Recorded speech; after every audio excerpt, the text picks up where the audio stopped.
Ari ambuye naira naine. Naine.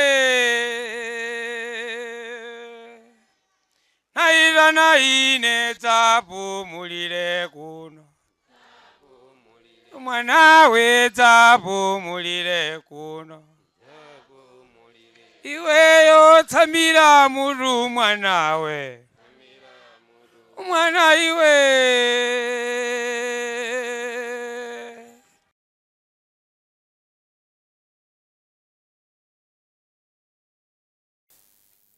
Tikulandireni omvera komanso nonse amene mukutionera pa programu ino makamaka pamene tikuphunzira za mipingo isanu ndi iwiri yokhala mu Asia. Program imene amakupatsirani ndi Lilongwe School of Biblical Studies imene ili ku Mitundu ku Lilongwe.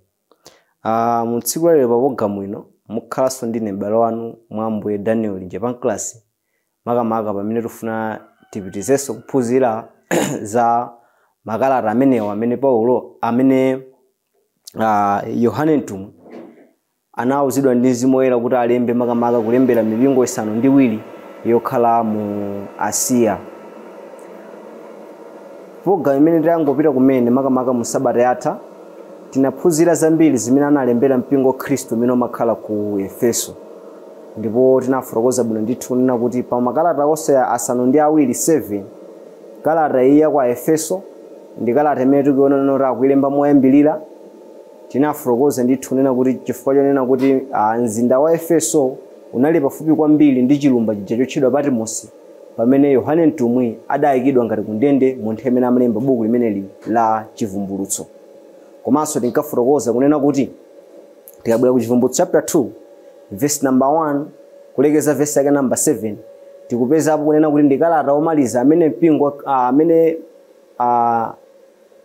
Mulungu akulembera mpingo wa Khristu umene umakhala mu Efeso. Choncho mu tsiku la lero tipitizanso kuona makamaka za kalata wina amene analemberanso mpingo wakudera kwina ndiko ndiye kalata wa kusimilina kapena kuti kusimna. Kalata amene makamaka wa kusimilina kapena kuti kusimna timakamuona kuti analembedwa mu buku la Chivumbulutso chapter 2 kuyambira verse yake number 8 kuelekeza mu verse yake number 11. Chivumbulutso chapter 2 verse number 8 kuelekeza mu verse yake number 11. Mwina ambiri pamene tangomva kuti kusimlina kapena kusimna ndi zinthu zonena kuti dzina lochiloveka chingakhalenso mwa chilendo. Inde zikuyenera kuti ziveke mwa chilendo ndithu koma si za chilendo. Si za chilendo ifo yonena kuti chani Mulungu anatipatsa ndipo anatipatsa kalekale timenera kuti tiziphunzira za zinthu zimenezi. Koma zikuveka mwa chilendo chifukwa chani? Tikamaona zakalata opita ku mpingo Khristu umene anali kusimlina makamaka tikabwera mu Bible kapena mu buku lopatulika sitidzapezanso malo ena amene analembera mpingo Khristu umene anali kusimlina ayi koma zimapezeka pokhapo buku la Chivumbulutso chapter number 2 verse number 8 kuelekeza mu verse yake number 11. Ndipo tikamafufuza makamaka zambiri amatifotokozera bwino kunena kuti mpingo umene wa kusimlina kapena mzinda umene wa Simlina ndi mzinda umene unali kumpoto kwa mzinda wa Efeso makamaka umasiyana pafupi ndi makilomita zokwana 64 kuchokera pa mzinda wa Efeso kulowera kumpoto kwa mzinda umene wa Efeso ndi kumene timakapeza mzinda umene wotchedwa kuti Simlina. Makamaka dera limene lotchedwa Simlina kapena mzinda umene wodziwika kuti Simlina ndi mzinda umene umadziwika ndi zochitachita zambiri makamaka kwambiri nkhani yokhudzana ndi maluso. Nkhani yokhudzana ndi maluso komanso ntchito zamanja zimenezi makamaka timazipeza potengera ndi mbiri ya mpingo imene m'bale Polikapu analemba. Tikamaphunzira za Polikapu timaona kunena kuti Polikapu anali mmodzi mwa abale kapena mmodzi mwa atsogoleri a mpingo wa Khristu umene unali kusimlina. Polikapu amene zimakhulupiridwa kunena kuti adali ophunzira wa Yohane Mtumwi. Ndiye anayenda komanso kuphunzira zambiri kuchokera kwa Yohane Mtumwi amene amalemba buku limeneli la Chivumbulutso. Choncho makamaka chifonera kuti mzinda umene wa kusimlina umadziwika ndi ntchito zamanja komanso ntchito zaluso unafika ponena kuti anthu pounyadira chifukwa cha ntchito zake zabwino ankawutcha kunena kuti ndi duwa la mu Asia kapena kuti ndi duwa la ku Asia. Izi ndi zimene tikufunika kuti tingodziwa makamaka tisanapite kukawerenga buku limeneli la Chivumbulutso chapter 2 verse number 8 kukalekeza mu verse yake number 11 pamene tifuna tikaone kunena kuti mpingo umenewu anawulembera chani. Taona kunena kuti madziwika ndi zinthu ziti komanso mabuku ambiri komanso history amatifotokozera kunena kuti nzino umene unali kumpoto kwa mzinda wa Efeso komanso umadziwika kunena kuti ndi duwa la mu Asiya chifukwa cha zinthu zabwino zambiri zimene zinali kumeneko.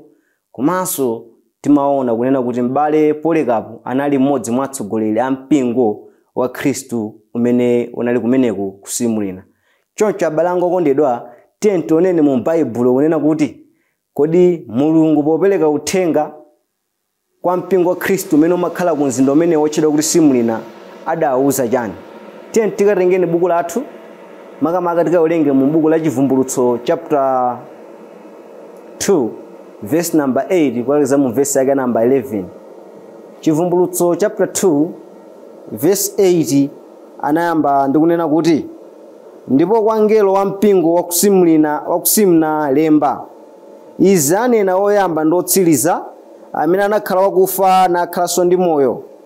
Ndidziwa chisautso chako ndi umphawi wako komatu uli wachuma ndi mwano wa iwo akunena za iwo okha kuti ali Ayuda osakhala Ayuda komatu msunagoge wa Satana. Usaope zimene udzamve kuwawa. Taona mdierekezi adzaponya ena inu mnyumba ya ndende kuti mukayesedwe ndipo mudzakhala nacho chisautso masiku 10. Khala okhulupirika kufikira imfa ndipo ndidzakupatsa iwe korona wamoyo. Iye okhala nalo khutu amve chimene Mzimu anena kwa mipingo.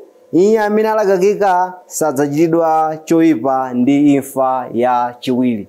Tikuona kunena kuti ndi maverse ochepa chabe amene makamaka kuyambira mu verse yake number 8 kukalekeza mu verse yake number 11.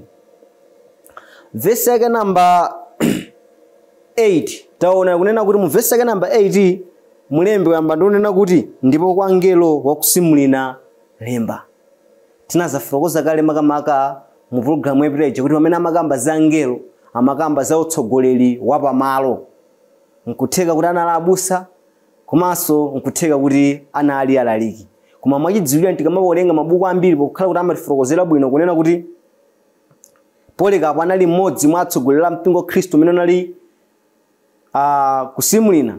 Mwachidziwikire nikalatayo amakafikira kwa atsogoleri a mpingo wapamalo ndi wa abusa amene anali ku Simurina. Ndiye mu verse yake number 8 yomwe akunena kuti chani. Izi azinena iye oyamba ndi wotsiriza. Zimene ukuzilembazi amene akukuza kuti ulembe ni ndani. Iye amene ndi oyamba komanso ndi wotsiriza. Amene alibe chiyambi komanso amene alibe chani, alibe mathero. Akukamba za Mulungu komanso Yesu Khristu. Komanso afotokoza nena kuti amene anakhala wakufa nakhalanso ndi moyo. Tikuona kunena kuti pamene mwachidziwikire nakukamba za Yesu Khristu amene anakhala wakufa nakhalanso ndi moyo. Yesu anafa komanso anauka. Taona kuti pamene makamaka kufotokoza za Yesu Khristu ndipo Yesu Khristu akudzifotokozera yekha nyeyo pokhala oyamba ndotsiriza komanso amene anakhala wakufa komanso nakhalako ndi moyo. Kumbukirani nena kuti mu program imene yangopita kumene ija amadzifotokozera yekha ngati amene agwira nyenyezi zisanu ndi ziwiri m'dzanja lake lamanja. Koma taona kunena kuti apa wazifotokozeka kunena kuti ndiye amene anakhala wakufa nakhalanso ndi moyo komanso ndiye oyamba komanso otsiriza. Tate tikaoneni makamaka mu verse yake number 9 kuti mpingo adawemikira chani. Mu verse yake number 9 akunena kuti ndidziwa chisautso chako ndi umphawi wako komatu uli wachuma ndi mwano wawo akunena zewo okha kuti ali Ayuda osakhala Ayuda komatu msunagogi wa Satana. Verse yake number 9 chinthu choyambirira mpingo uwu akuwemikira kunena kuti ndidziwa chisautso chako. Pokamba za chisautso akukamba za mavuto kapena za kuzunzidwa kumene anali nako pokhala kuti ndi akhristu amene akupembedza Mulungu muzimu ndi muchoonadi. Chingakhale boma la Roma likamaona limaona kunena kuti akupanga zinthu zosakhala bwino. Mwachifukwa chacho anthu amakhala mu moyo opanikizika. ndi akunena kuti ndidziwa chisautso chako, mavuto amene ukumana nawo chifukwa chogwira chikhulupiriro changa. Mu vesi yake yomwe akunena kuti ndidziwanso umphawi wako, komanso akunena kuti komatu uli wachuma. Chifukwa cha mavuto amene mpingo wa Khristu wa kusimulina umakumana nawo makamaka pozuzidwa ndi boma la Roma, zinapangitsa kunena kuti akhristu ambiri asamakwanitse kugwira ntchito motakasuka kapena momasuka, zimene zimapangitsa kunena kuti anthu akuthupi adzikhala kuti ndosauka. Koma tikuona kunena kuti Mulungu polemba kunena kuti chani, ndidziwa umphawi wako, koma ngakhale ukuoneka kuti ndi wa umphawi kwa anthu kunja kwakamakuona, koma ine ndikuona kuti uli wachani, uli wachuma. Ndiye kuti chuma chimenechi akukamba tsopano cha mwamba, zija zimene Yesu Khristu somwini anazilankhula makamaka pophunzitsa za chiphunzitso cha paphiri, pamene amalimbikitsa kunena kuti chuma chathu tiziyika kumwamba, kumene silver kumene njenjere ndi dzimbiri sizingakwanitse kuzonongako. Choncho akukhala anthuwa ovutika, dziko likuwaona osauka, koma Mulungu akamaona anthu akuwaona kuti anthuwa ndi olemera. Fundo inanso pamenepo imene awayamikira makamaka akamba zakunena kuti akudziwa za mwano wa iwo akunena za iwo okha kuti ali Ayuda koma osakhala Ayuda komatu amsunagoge wa Satana. Mulungu sakunena kuti ndikudziwanso za iwo amene ena amadzitcha kuti ndi Ayuda koma sala Ayuda muzoona zake, koma ali amsunagoge wa Satana. Ndi gulu liti la wanthu limeneli anali ndithu ndi Ayuda ndithu, koma zochitika zawo zimapangitsa kunena kuti asamadziwika kuti ndi Ayuda. Monga mukudziwa ino tikamakamba za Yesu Khristu komanso mpingo wake, ndi zinthu zimene zinaloseredwa kwambiri makamaka ku Chipangano chakale. Timaziona makamaka zakubwera kwa Yesu ndi zija zimene timemboziona kuchokera mu buku la Genesis chapter 3 verse yake number 15. Tikamakamba za nkhani ya mpingo timemba ndithu kuziona mukuchokera mu buku la Danieli, Yesaya komanso Yoweli, zimene timaziona kuti zinakakwaniritsidwa zonsezo mu buku la Machitidwe mu chapter 2. Tsono pokhala zonena kuti anthu anali Ayuda, koma za Yesu Khristu komanso mpingo wake amakana, ndi mulembi polemba akunena kuti akudzitcha okha Ayuda koma asali chani kodi Ayuda, pozindikira kuti ngati anthu anali Ayuda enieni amene adzizindikira kunena kuti zinthu zimene zikuchitika panozi kapembedzedwe kamene anthu akupembedza kanoka ndi kamene Mulungu adalosera mu Chipangano chakale. Mwina ambiri khozomvetsa bwino titati tikutengereni ku buku la Aheberi. Buku la Aheberi limakamba za zinthu zambiri makamaka zakapembedzedwe kakale mu chipembedzo cha Yuda, zimene limazifotokoza kunena kuti unali mthunzi wa zinthu zimene zili Qur'an, zimene zili kudza makamaka pofotokoza za mpingo wa Chipangano chatsopano. Tikamaonanso mu verse yake namba 10 tikuona kunena kuti anawulimbikitsa mpingo umenewo. Verse yake namba 10 akunena kuti usaope zimene udzamve kuwawa, taona njerekeza adzaponyena inu nyumba ya ndende kuti mukayesedwe, ndipo mudzakhala nacho chisautso masiku 10, koma khala okhulupirika kufikira imfa. Chinthu choyamba taona kunena kuti akuwauza nena kuti musaope zimene mudzamve kutani kuwawa. Taganizirani, chinali chinthu chopweteka bwanji munthu ali m'mavuto ndikumamuwuzanso ndithu kunena kuti ukhale wokonzeka ndipo usaope ifo mavuto enanso akutani akubwera. Chinali chinthu chovuta ndithu, koma Khristu anzathu amakwanitsa kukhala mu moyo oterowo. Ndipo akuwauza kuti musaope chimene mudzamve kuwawa, musaope ziti chifukwa mdierekezi adzaponya ena a inu mndende kwa masiku 10 kuti mukayesedwe. Pokamba za masiku 10 amangotanthauza kumwaka nthawi kochepa. Pokamba za kanthawi kochepa mukhoza kuzunzidwa kwa chaka, mukhoza kuzunzidwa kwa zaka ziwiri. Koma ngati mukuzunzidwa fere mukutumikira dzina la Mulungu, nthawi ija tikamayiona kutengera ndi ku Bible limetenga kuti ndi yochepa. Posiyanitsa ndi nthawi imene mukakhale kumoyo osatha kapena ku paradaizo. Makamaka ndimene kuyenera kuimvetsera nkhani imene. Tikamaona makamaka mu verse yake namba 11 akuuza mpingo umenewu, makamaka verse yake namba 10 imene akunena kuti mukhale okhulupirika kufikira imfa ndipo ndidzakupatsa iwe korona wamoyo. Tikuona ndiye kuti akulonjeza zamphotho kwa Khristu amene angakhale okhulupirika ndithu kufikira imfa kuti ndidzakupatsa iwe korona wamoyo. Tikamakamba za korona mwina Chingelezi chimalemba kuti crown, zimene ambiri mwina ndikukhulupirira kuti zimva bwino. Crown ndi chinthu chimene chimayimira ulemu, chimayimira ulemu kapena chipambano.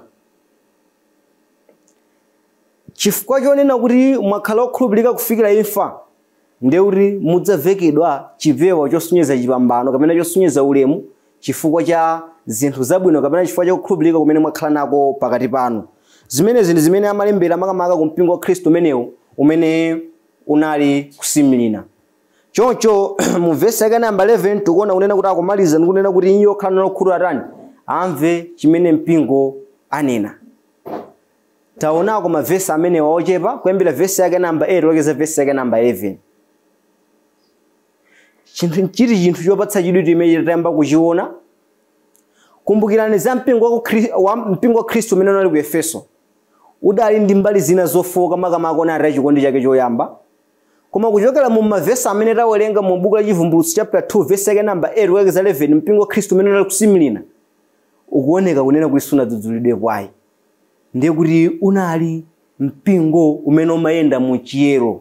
Unali mpingo umene unali opanda banga, umayenda polengera ndi mmene mwa Mulungu amanenera.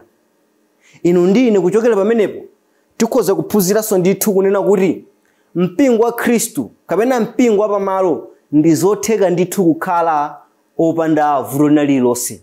Tikamakamba kukhala opanda vuto lililonse makamaka anthu kukamba za tchimo. Pamene tili ndi moyo timakumana ndithu ndi mavuto, koma pokamba za vuto lililonse ndikamba za tchimo. Ukhoza kutheka mpingo kukhala ndithu apamalo, koma kukhala mpingo umene ukuchita zinthu zonse moyenera. Taona ni mpingo kusimulinawo. Unali ndi mtsogoleri wake, unali ndi utsogoleri wake wabwino umene unawapangitsa mpingo wa Khristu umene unali kusimulina kunena kuti mu zinthu zonse ukhale kunena kuti umachita bwino. Tilipo anthu ambiri amene mwina timalephera kukonza mavuto apa gome pathu kapena mavuto apa mpingo pathu makamaka tikamazinamiza tikawerenga buku la Aroma. Tikamaona mu buku la Aroma chapter 3 verse yake namba 23 analembapo kunena kuti pakuti onse anachimwa napelewera pa ulemerero wa Mulungu. Aroma chapter 3 verse 23 manena choncho, pakuti onse anachimwa napelewera pa ulemerero wa Mulungu. Ndiye masiku ano anthu tikakhala zoti ndi mavuto pa mpingo pathu tikamalephera kukonza timanena kuti chani? Tonse ndi ochimwa. Tizimve choncho kodi? Hayi, mpingo unali kusimulina unalibe vuto. Tikamakamba za mpingo kusimulina unalibe vuto, musaumve ngati unena kuti unali kumwamba. Ndi pa dziko lapansi pano kuyeja uko. Nzotheka mpingo wa Khristu kukhala pano pa dziko lapansi koma opanda vuto. Ukuchita ndithu zimene Mulungu amafuna. Tikamaona pa buku limene la Roma chapter 3 verse yake namba 23, pakuti onse anachimwa napelewera kulemerero wa Mulungu. Anthu ambiri timagwiritsa ntchito lemba limeneli makamaka pomadzitetezera kunena kuti tisakoze mavuto amene tinawo pakati pathu. Ndi choncho buku la Roma tikayamba kuliona chapter 1 mulemba amalemba makamaka podzudzula za anthu ena amene anali a mitundu koma ali mu mpingo pa zolakwika zimene anachita. Mu buku la Roma chapter 2 akudzudzula za Ayuda mmene analakwira. Pa Roma chapter 3 akapereka ndemanga ya magulu awiri anthu amene awadzudzulaja kunena kuti onse anatani anachimwa ndipo anapelewera pa ulemerero wa Mulungu. Makamaka anthu a mitundu amene sanali mu mpingo komanso Ayuda pokhala kuti adali mtundu osankhika wa Mulungu wakalekale koma pena pake anachita zosakhala bwino. N'chifukwa chake tikuona kunena kuti akukapereka fundo imene kunena kuti anthu onse anachimwa napelewera pa ulemerero wa Mulungu. Sanatipatse mangolomero onena kuti tikakhala m'mavuto masiku athu ano kumalephera kukonza tidzinena kuti apa jatonse ndotani ndochimwa ndi buku la Roma. Ayi, zikhoza kutheka ndithu mpingo pamalo kukhala mpingo opanda vuto makamaka ngati uli ndi utsogoleri wabwino. Chinthu china chimene tingaphunzire makamaka kuchokera mu uthenga umene analembera mpingo wa Khristu umene unali kusimulina, tikhoza kuphunzira ndithu kunena kuti nzoona ndithu palibe chinthu chimene chingatilekanitse ife ndi chikondi cha Ambuye wathu Yesu Khristu. Ndizoona ndithu. Funde imene tikuitenga pati. Takumbukirani pamene amakamba makamaka za mpingo wa Khristu umene unali kusimulina umenewo, mu vesi yake namba 9 anafotokoza ndithu za chisautso komanso umphawi umene mpingo unali nawo. Chingakhala unali umakumana ndi chisautso, chingakhala unali mpingo wa umphawi kuthupi, koma unkagwirabe mawu a Mulungu.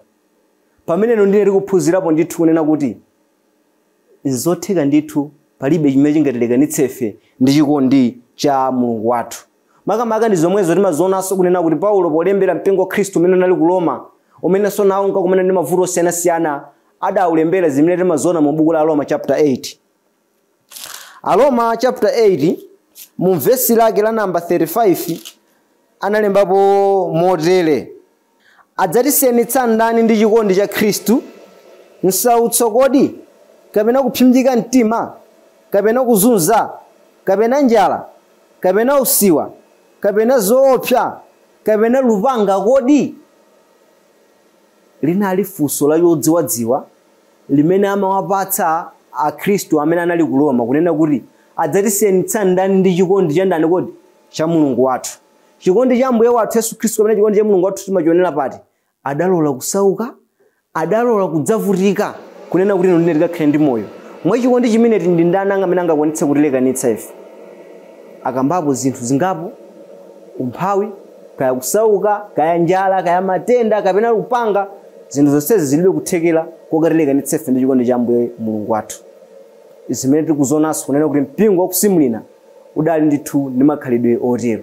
Pamene inu ndine tili mu mpingo lero, tiyeni nafenso titengerepo mwayi ophunzira ndithu kunena kuti chingakhale mavuto atakula bwanji, koma mavuto sangakwanitse kutisiyanitsa inu ndine pa chikondi cha Ambuye Mulungu wathu. Anthu ambiri mwina timanena zoti ndinakumana ndi mavuto, mavuto anandikulira msinkhu. Kumbukirani zimene Mulungu analankhula makamaka pogwiritsa ntchito mtumwi Paulo pamene amalemba kalata otumiza ku mpingo wa Khristu umene unali ku Korinto. Tikamaona buku la Korinto chapter 10 vesi yake namba 12 ndi 13 tikaona kunena kuti anafotokoza kunena kuti palibe munthu amene amayesedwa ndi mayesero opyolera msinkhu wake. Palibe munthu amene amayesedwa ndi mayesero opyolera msinkhu wake. Vesi yake namba 13 imapitiriza kuti kutongolera kunena kuti paliponse pamene ife tikayesedwapo Mulungu amayika njira yopulumukirapo. Ndikufuna mumve kuchonchi. Olo mavuto atakhala kunena kuti ife tikuwatenga kuti ndi akulu, koma tidzidziwa zonena kuti ngati Mulungu alola kuti ndiyesedwe chonchi, mavuto awaso oposa msinkhu wanga. Kuthekera kunena kuti ndikhozothana nako kulipo. Chimene chimangofunikira ndi chani? Mulungu akunena kuti paliponse pamene tiyesedwa amayikapo njira yopulumukirapo. Zimafunika kunena kuti tingodekha nkuona kuti mawu a Mulungu amanena kuti chani, nanga pa mavuto amene atipeza aja tingatulukemo bwanji. Pamenepa ndi mmene ndingamvetsere makamaka pa fundo imene sitingayesedwe ndi mavuto oposa msinkhu wathu. Sitinganene kuti ineyo zinandichikira chonchi fonena kuti zinali anali mayesero opyola msinkhu wanga. Ayi. Monga tikuonanso mpingo wa Khristu umene unali kusimulina, mavuto si aja Mulungu akuwaona kunena kuti ndosakwanira kulekanitsa mpingo wa Khristu umene unali kusimulina ndi chikondi cha Ambuye wathu Yesu Khristu. Komanso pena makamaka tateni tilingaleni kunena kuti kodi inuyo ndi ineyo lero pamene ndili ndi moyo, makamaka tipokaona mu vesi yake imeneyi ya namba 10 pamene akuuza mpingo kunena kuti usaope zimene udzamve kuwawa chifukwa mdierekezi adzaponya ena inu mu ndende. Makamaka tikatole pafundo nena kuti pamene inu ndine tili ndi moyo lero pokhala kuti ndife Khristu, tikuyenera tidziwe ndithu nena kuti mavuto tidzakumana nawo ndithu. Alipo anthu ena ake amene amaganiza kunena kuti mwina kukhala mkhristu ndi zinthu zonena kuti sungakumane ndi mavuto. dziwani kunena kuti kukhala Mkhristu ndi chinthu chophweka makamaka timangotsatira ngodya zisanu zija. Ukatsatira ngodya zisanu zimenezo ndi kukhala Mkhristu, umakhala nokulimbana ndi kukhala mu moyo wa Chikhristu, chimene ndiyo chinthu chovuta tsono. Timene tikhala okonzeka nthawi zonse kukumana ndi mavuto zimene timazionanso kuti mtumwi Paulo polembera Timoteyo adamuchenjeza makamaka iyeyo Timoteyo, komanso kumuwuzanso kuti akachenjeze mpingo Khristu umene unali ku Efeso. Makamaka tikamuona mu buku la 2 Timoteyo chapter 3 verse lake la number 12, pamene analemba kuti ndiponso akufuna kukhala opembedza mmoyo mwa Khristu Yesu adzava mazunzo. Onse akufuna kukhala opembedza mmoyo mwa Khristu Yesu adzava chani kodi? Adzava mazunzo. Timenera kuti Khristu tikhala okonzeka makamaka pa zinthu zimenezi kumana ndi mavuto. Chifukwa chani timene tikhala okonzeka kumana ndi mavuto? Dziwani unena kuti Satana alipo ndipo ntchito yake pa dziko lonse pano akugwira. Kwa anthu amene ndi yake kala Satana amene amachita ntchito keleze Satanayo salimbana nawo. Mwachifukwa cha icho amafuna kulimbana ndi anthu amene akugwira chikhulupiriro cha Yesu Khristu kuti awayese nawo achotse ku chikhulupiriro cha Yesu apite kumbali yake. Pamene ndine tili mu mpingo wa Yesu Khristu, pamene ndine tikukhala mu moyo wa Khristu, tidzidziwa ndithu kuti tikuyenera kumana ndi mavuto. Chifukwa Satana ali pakalikiliki pofuna kuti chotsa kumbali imene tili kuti tipite kuchani kodi? Tipite kumbali yake. Zimene ndine ngati Khristu tikuyenera kukhala okonzekera ndithu kuti tidzikumana ndi mavuto. Koma tisewoleni makamaka kutsatira dongosolo limene Mulungu amatiuza mu nthawi imene takumana ndi mavuto. Tikamaona mu verse yake namba 9 anafotokoza konso makamaka za magulu ena anthu kuti amadzitcha okha Ayuda koma sanali Ayuda. Pamene paja tikuona kunena kuti mulembi akuonetsa kunena kuti anthu osanali Ayuda chifukwa cha ntchito zawo. Ino ndine tizifunse nena kuti kodi makhalidwe athu akhoza kukwanitsa kuti fotokozera kapena akhoza kufuma fotokoza kuti ino ndine ndi ndani? Zilipo nthawi zina zimene mwina munthu ukafuna kuwauza anthu kuti ndiwe Mkhristu sungavutike sonkulankhula, koma umatha kungoleka kunena kuti khalidwe lawo anthuwo makamaka khalidwe lako anthu akaliona akwanitse kudziwa kuti ndiwe Mkhristu kapena ayi. Mwina ena tikudziwa apa tilipo anthu ambiri amene tikumvera komanso amene tikuonera kunena kuti kumadira kwathu kumene timakhala mwina sife abusa, koma kumadira kwathu kumene timakhala anthu ambiri amatitcha ndani kodi? Abusa. Chifukwa chani? Ndeti chifukwa cha makhalidwe abwino amene timaonetsa kudera kumene timakhala. Makhalidwe athu abwino aja amakwanitsa kuti fotokoza anthu amaona no ntchito izizi nzoyenera ndi ntchito zokhazokhazo zimene amaonetsa ndani kodi? Abusa. Choncho tizilolani makhalidwe athu kuti adzitifotokoza ife. Fundo yomaliza imene tingaphunzire kuchokera pa zimene mpingo pa zimene Yesu Khristu analembera mpingo Khristu umene unali ku Simna ndichonena kuti Mulungu amafuna mpingo wapamalo uzikhala ozimira paokha. Mulungu amafuna mpingo wapamalo uzikhala ozimira paokha. Zimenezi tikuziona pati? Takumbukirani pakalata amene Yesu Khristu analembera mpingo Khristu umene unali ku Simna, makamaka umene unali ku Simna sanaopeze ndi mavuto ena aliwonse. Takumbukirani zimene analemba makamaka kulembera mpingo Khristu umene unali ku Efeso, anaopeza kuti unali chikondi chake choyamba. Kodi mpingo ku Simna ndi mpingo wa ku Efeso akanakhaza kuti ndi mipingo imene inali pasi pa utsogoleri umodzi. Zikanatheka mpingo kumene ndi vuto lotaya chikondi chake choyamba mpingo nkumende pa mawu a Mulungu? Ayi, sizikanatheka. Chifukwa chonena kuti chani? Nthawi zonse zinthu zikamavuta pamalo zikangoyamba vuta kutsogoleri, ndiye kuti mavuto ako amene anthu amakumana nawo amakhala ofanana. Koma tikuona nena kuti mpingo nolonso pamalo amaudzula ndi zofoka zake, amaulimbikitsa pamene kuyenera kuti uchite bwino. Mpingo ku Simna sadaudzudzulepo. Nkhani yake ndi chani? Udali ndi utsogoleri wake umene udali osiyana ndi utsogoleri umene unali kuchani kodi? Ku Efeso. Zimenenso timaziona makamaka tikamuwerenga mu buku la Machitidwe mu chapter 14 verse yake number 23 kunena kuti pamene Paulo amalalikira uthenga wabwino mulendo wake woyamba akuti pakubwerera adasankha akulu a mpingo pa mpingo wina uliwonse mpingo losowa malo mene okhala odzimira pa okha komanso okhale ndi atsogoleri ake apamenepo. Osati mpingo tizinena kuti ayi likulu lathu lili ku Zomba, likulu lathu lili ku Israeli, likulu lathu lili ku Zambia. Ayi, mpingo losowa malo mene okhala odzimira pa okha ndi atsogoleri ake apamalo. Zimenezi ndi zimene Mulungu amafuna. Makamaka zimenezi ndi zina mwa zimene tingenene kuphunzira kuchokera mu buku limeneli, koma posewa walanso kunena kuti Mulungu ndithu nthawi zonse amafuna mpingo wake udzikhala oyera. Mpingo umene wakusimlina tikuona kunena kuti udalika lochita bwino mu zinthu zambiri, koma anapitirizabe kulimbikitsa kunena kuti upitirizebe kuchita bwino, ndipo analonjeza mphotho kwa iwo amene angakhala okhulupirika kufikira imfa. Inu ndine tikuyenera kutengera chitsanzo chimenechi makamaka pa zimene ziphunzirazi kumazigwiritsa ntchito kuti pa mpingo wapamalo umene inu ndine tikusonkhana ngati ndife atsogoleri tiye tikhale na atsogoleri abwino amene Yesu Khristu atakulembera kalata pa mpingo pamene ife tikusonkhana lero akhoza kuyamikira mu zonse osopeza vuto. Tikakhalanso kuti ndife akhristu mamembala chabe tiye tizionetsane ntchito zabwino pa mpingo umene tikusonkhana. Tikalero zitipangitsa kunena kuti tikapeze moyo osatha. Izizi ndi zimene timafuna tiphunzire makamaka kuchokera mu buku limene la Chivumbulutso chapter 2 kuyambira verse yake number 8 kuleza mu verse yake number 11. Mulungu odzola kudalitsa adalitse nonse kwa lero ndi nthawi zonse. Amen. Ati Ambuye naita na ine